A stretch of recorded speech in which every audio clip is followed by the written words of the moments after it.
train will stop in Venezia Mestre, Padova, Ferrara, Bologna Centrale, Firenze Santa Maria Novella, Roma Tiburtina, Roma Termini. We invite you to be... We are now approaching Firenze Santa Maria Novella. We invite... Welcome to Florence!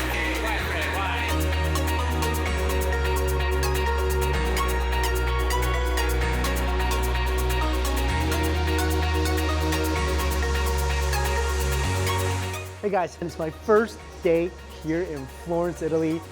I am beyond excited. I came to Florence for a few reasons. I came for the historic architecture, the churches, the beautiful cathedrals. I came for its massive collection of classical paintings. And I came here for steak, because the steak in Florence is supposed to be out of this world. Some say it's even better than Japanese wagyu. I'll be the judge of that. Right now, I'm at a popular steakhouse. A lot of my local friends recommended Pianineria. In this place, look at this. I mean, that's just the biggest cleaver I've ever seen in my life. With such a giant cleaver, does that mean the steaks are massive? I think so.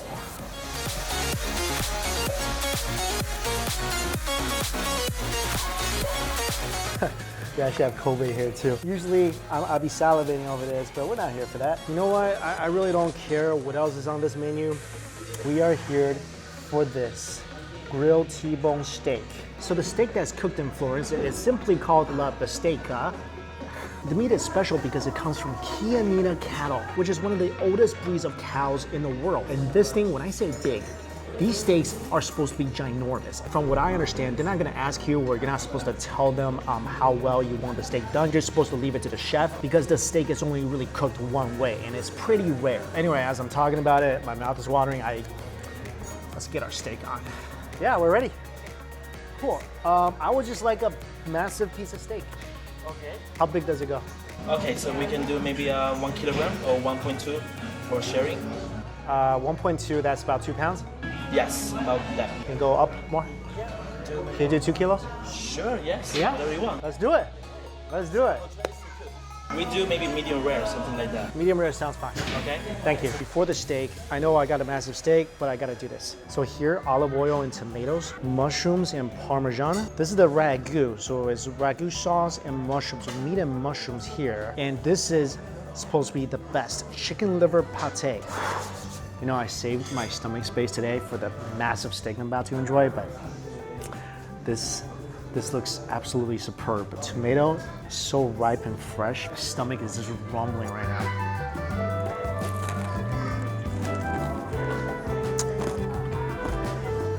Oh my gosh. A little piece of tomato pie. It's okay. These are some of the juiciest tomatoes I think I have ever had. Oh man, with that lovely mild olive oil drizzled all over. This thing is like touching my soul right now. This definitely does not look like that typical jar of ragu you get from the supermarket. I mean, this is like 99% meat right here. Oh, that is meaty.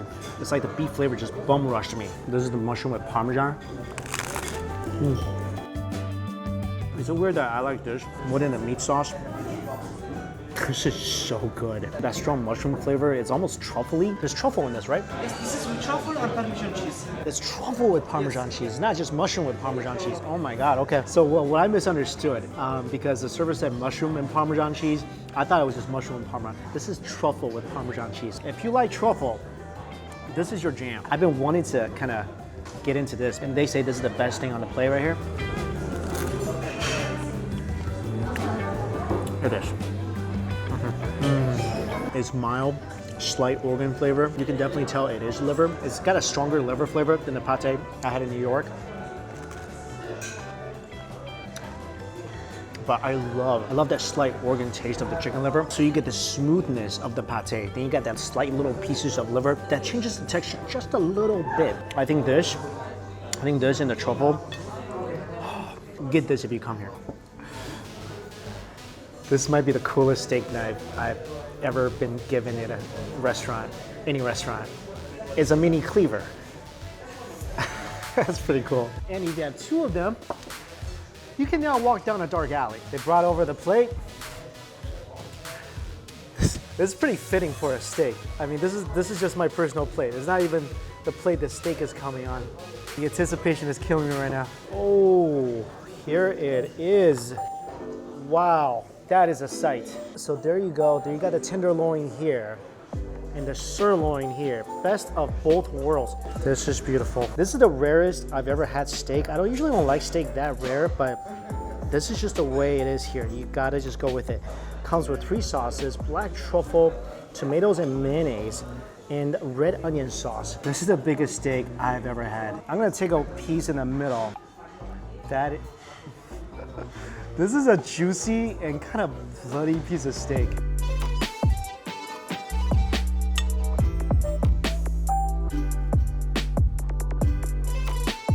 All right, that first bite, that was a little bigger than I should have, but this is one flavorful steak.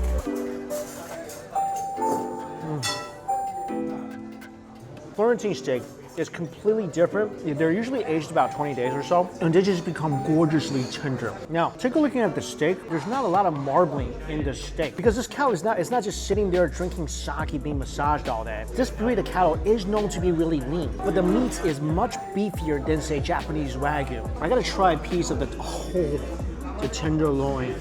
This is where it's at. Look how tender this meat is. It's tender and juicy. Look at this. You heard of hot knife through butter? That was kind of like that, except for this is regular knife through steak. Oh, God.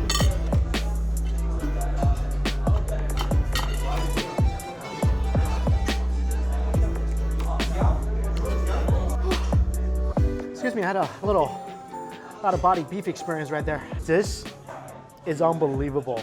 The tenderloin part of this steak, oh my gosh.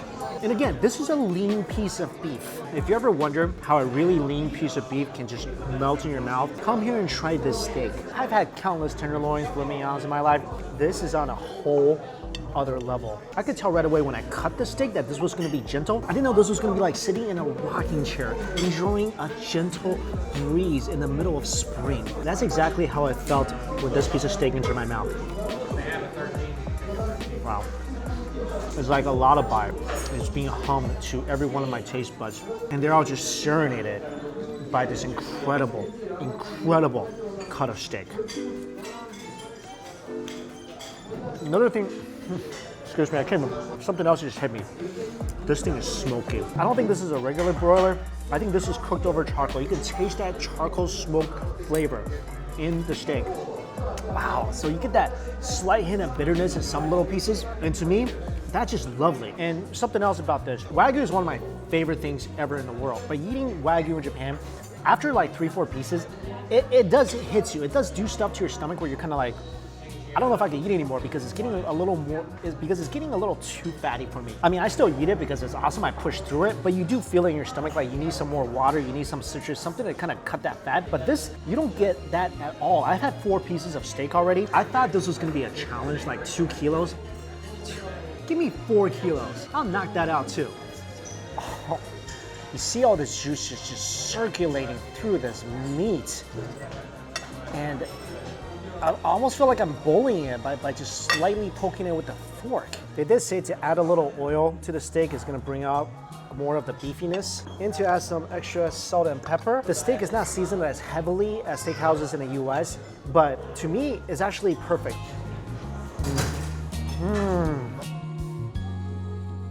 That olive oil can really do no wrong. You can put that thing on anything, automatically makes it better. This is not just a meal.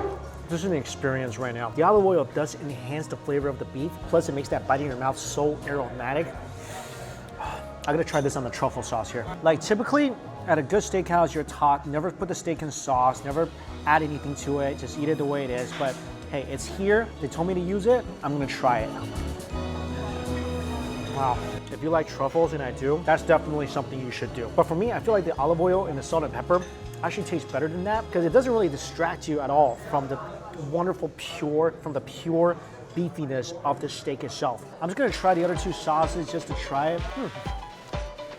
The tomato mayonnaise sauce, it's just like spaghetti sauce. I wouldn't dip my steak in that anymore. And the onion sauce. That's actually pretty good. But I'm going back to the basics. A little olive oil, a little salt and pepper. That's what you should do to your steak. This is just the greatest thing. A little tenderloin.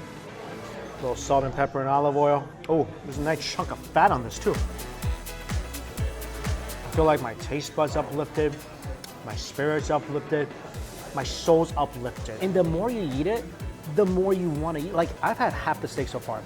I don't really even feel it. Like, I can keep going. So if you guys have a big appetite, I recommend coming here. 1 kilo might not be enough for you. Maybe get 2, you know? Because like they say, you can't really have enough of a good steak or a good thing, one of those two. But one thing is for sure, if you are ever in Florence or you are ever in Italy and you're a steak lover, come to Florence and get this steak. It might just change your life. Then go to Japan and get the wagyu, because really, these are like the king and queen of the steak world. Incredibly fatty and marbled, incredibly lean and beefy. I promise you, your life as a steak lover would not be fulfilled until you have both of these. Well, this is pretty much done, but let me just change plates here. This is the best part of a steak.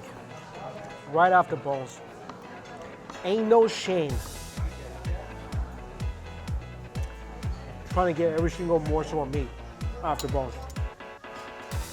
Ain't no shame in picking it up.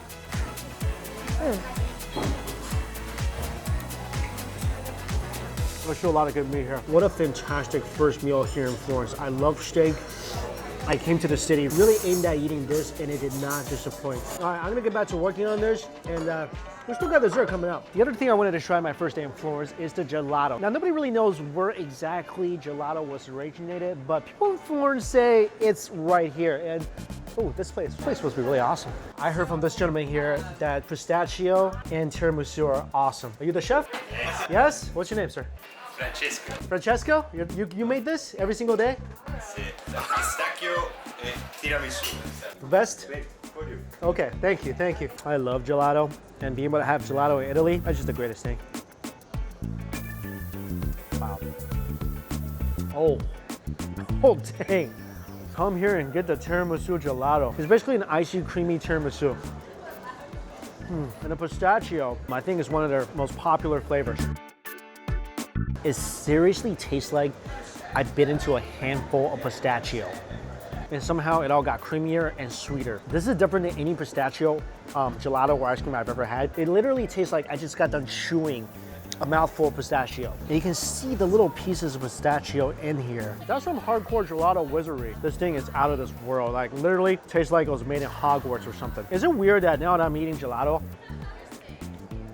I'm kind of getting hungry again? Like, what is something wrong? You know what? I'm just gonna see it as a gift.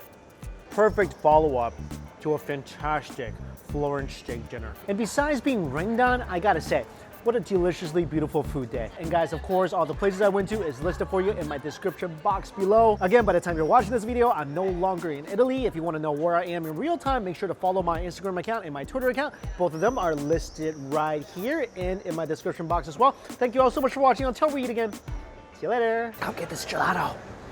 Get the pistachio. It's like you're eating real pistachio, but in ice cream form. I don't know how to do it.